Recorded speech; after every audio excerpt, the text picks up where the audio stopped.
Hi guys, it's Laura from How to Get Your Shit Together, and I am so excited to be sharing this video with you this week. I am back on the KonMari bandwagon and I am delighted to be able to share some progress with you again. If you have been out of the loop, then I took some time out, I took a long break to set myself a challenge and also to share some thoughts about the method, the pros and cons and the things that I have learned now that I am about halfway through. So I will put the links to those videos in the description box below, so please check those out. The category I tackled this time around was linens. There were some things in our linen closet that couldn't really be classed as linens, but as I mentioned in a previous video, I have decided not to stick too strictly with categories. I'm just going to do a category and then finish off the space that the category is in. So our hot press, which is what we call it here in Ireland, it's a linen closet or an airing cupboard, probably wherever you are. It's in a slightly awkward place. It's in the corner of our landing. There is no light in it and there isn't much natural light around it. So taking pictures of it was difficult, but here is what it looked like before. Not a very pretty space, and with the water heater in it, it was an awkward space in terms of sizing and what I could do with it in terms of storage. In the book, part of the method, the first step, I suppose, of the method is that you're supposed to envisage the space that you want, the lifestyle that you want. So keeping that in mind, the two shelves on the top, with the upper one being kind of very difficult to reach, it's a little further back, I decided that I wasn't going to use that for regular storage anymore. It was just too difficult, it was too awkward for me. I needed to go get something to step on, a little stool or something to reach the stuff that was back there. So I decided that wasn't part of my plan, that wasn't part of my vision for the space.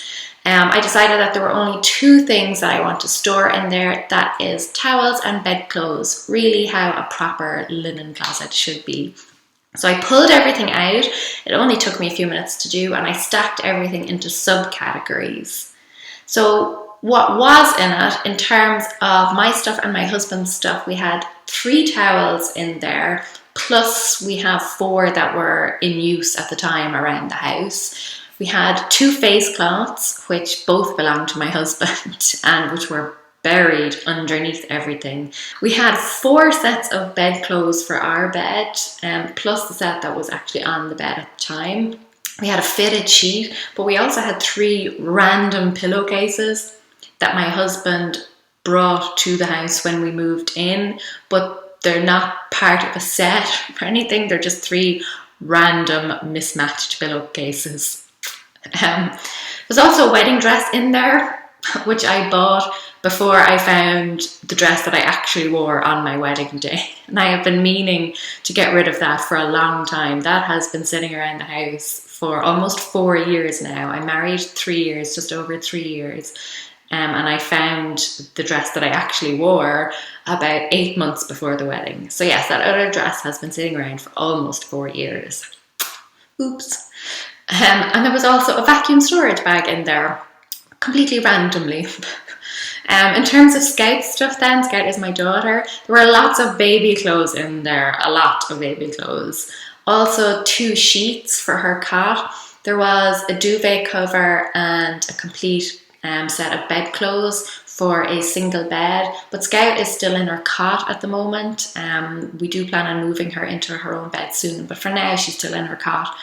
And also 6 blankets, 6 baby blankets. I have since found 2 others around the house. I'm going to be keeping those because they are sentimental, they mean a lot to me, and they're around the house because we have been using them. But I know there's another one around somewhere, and I also know that when I find it, I will be getting rid of it, so I'm not too worried about that for now. All of her clothes were in there because I had actually previously decluttered those. I had intended to donate them and I put them aside to keep them separate, and they just sat in there because I completely forgot about them. the old out of sight, out of mind thing. But they were easy enough to get rid of because I had already decided that they were being donated. So I bagged all of those clothes up along with 3 of the blankets. I got rid of the full set of bedclothes and for her single bed and 1 of her sheets.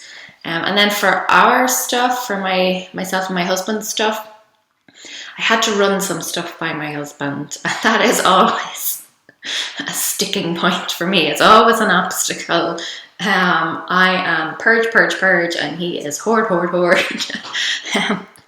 So always difficult. So out of the 7 towels that we had in total, we only got rid of 1. If it were up to me, I would have gotten rid of at least 3 of them, but we settled on 1.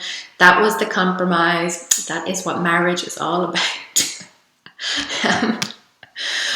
We kept both of the face cloths. Again, I would have gotten rid of them, but I'm a good wife. We got rid of 2 sets of the bedclothes. So we have 3 sets left, but I think I will actually replace those in the near future as well. I do like them, but I think we could find better bedclothes. So those are on my list of things that will need replacing quite soon. I kept the fitted sheet because I think it's kind of useful to always have an extra sheet around, but I got rid of the pillowcases. They were gone. I moved the vacuum storage bag to the office, and I actually put the wedding dress back into the linen closet, but I know that I am going to be selling it. So I did get rid of a sizable amount of stuff, more than half of what was in there. And after that, after I put everything that was left back in, this is what it looked like. So the bottom part has bedclothes with Scout's blankets and sheets away at the side. Stupid awkward space. Really inconvenient. The top shelf has towels and the face cloths, and I've just thrown the wedding dress up on the shelf at the back for now because I will sell it. I will. And that is that. The whole process took me about half an hour, and that included bagging everything up. I think jumping back on the KonMari bandwagon with such a small category was a really good idea. By keeping it small and giving myself a quick win, it's actually built some momentum for me. It's a space that we use quite frequently, almost every single day, so it's going to make regular processes like changing the bedclothes and changing the towels so much easier. So it's going to have a big impact on our day-to-day lives, despite the fact that it's quite a small space. So it was a very successful purge, I think, and I already feel a desire to move on and tackle some other categories now. I was afraid that after taking such a long break that I would find it very difficult to get back on track. And if I'm being completely honest, I kind of didn't really want to. I didn't really want to continue because I kept focusing on how much there was to go instead of focusing on how much I have already got done. So linens has definitely lit a fire under me. It has reignited my passion for purging. So you can expect some more KonMari videos from me in the near future.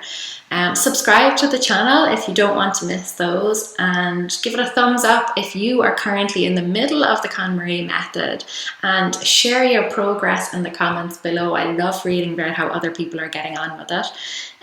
If you're thinking of starting, have a look at the description box. Like I said, I will link to the video in there where I shared the pros and cons, and there's also some advice in there, some advice that I would have for beginners. So as always, thank you so much for watching, and I will see you again soon. Bye.